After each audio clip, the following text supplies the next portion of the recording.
Tomato, আলু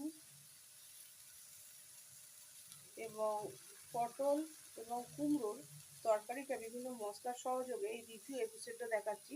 তাতে tomato slice করে কেটে নিয়েছি, আদা পেস্ট এবং লঙ্কা কুচি দিয়েছি, বিভিন্ন স্পাইস সহযোগে, টাটা সল্ট এবং ডাবর মাস্টার্ড অয়েল সহযোগে আমি রান্নাটা আপনাদের সামনে পরিবেশন করছি। তো দেখতে থাকুন। আমার চ্যানেলটা আপনারা দয়া করে নিয়মিত ভিজিট করুন, লাইক করুন, শেয়ার করুন, সাবস্ক্রাইব করুন, নোটিফিকেশন বাটনে অল প্রেস করে রাখুন, কমেন্ট করুন। অল প্রেস করে রাখলে সমস্ত যা আমার চ্যানেল থেকে নতুন যাবে সেটা খুবই আপনাদের মোবাইল ফোনের মাধ্যমে যে আপনারা সবসময় হাতে রেখে দেখেন সেটা আপনারা দেখতে পাবেন। আমার চ্যানেলটাকে আপনারা আশীর্বাদ করুন, নিজের বাড়ির মেয়ে বা বোনের চ্যানেল হিসাবে দেখে আমার মোটিভেশন যোগান, আমার চ্যানেলটাকে আপনারা সমৃদ্ধ করুন। দেখতে থাকুন আমার রান্নাটা। দেখুন আমি কীভাবে সোয়াবিনটাকে কড়াইতে দিয়ে আমি রোস্টেড করে নিচ্ছি, তারপর আমি পরপর তরকারিটাকে কমপ্লিট করব। দেখতে থাকুন। আমি রোস্টেড করে তরকারিটাকে তুলে রেখেছি। আলু, পটল, কুমড়ো, টমেটো, লঙ্কা, নানা রকম মশলা, লঙ্কা দিয়ে দেখুন, এবং সোয়াবিনটাকেও এবারে কড়াইতে দেব।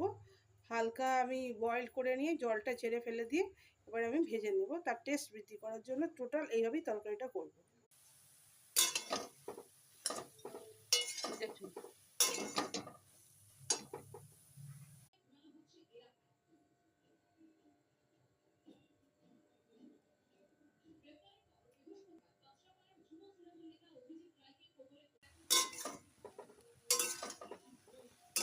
আমি অলওয়েজ ক্যামেরাটা হাতে ধরে নিয়েই কাজ করছি, রান্না করছি। তো আমার সেরকম একটু হলেও অসুবিধা হচ্ছে বা হচ্ছে না। আমার এই কাজটা করতে খুব ভালো লাগে। আপনাদের সকলের মাঝে আমারও একটু কাজটা এগিয়ে দিতে এবং আপনাদের কমেন্ট করে কাজটাকে আরও ভালোভাবে চালাতে আমার খুবই ইচ্ছা করে। আমি তাতে খুব খুশি হই।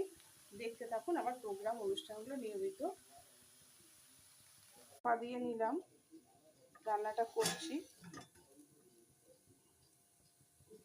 আমি হলুদ গুঁড়ো, লঙ্কা গুঁড়ো এবং ধনে জিরে মরিচ গুঁড়ো দিয়ে দিচ্ছি তরকারিটাতে। রান্না করার জন্য এই মশলাটা ব্যবহার করছি আজ সানরাইজের। এটাকে আমি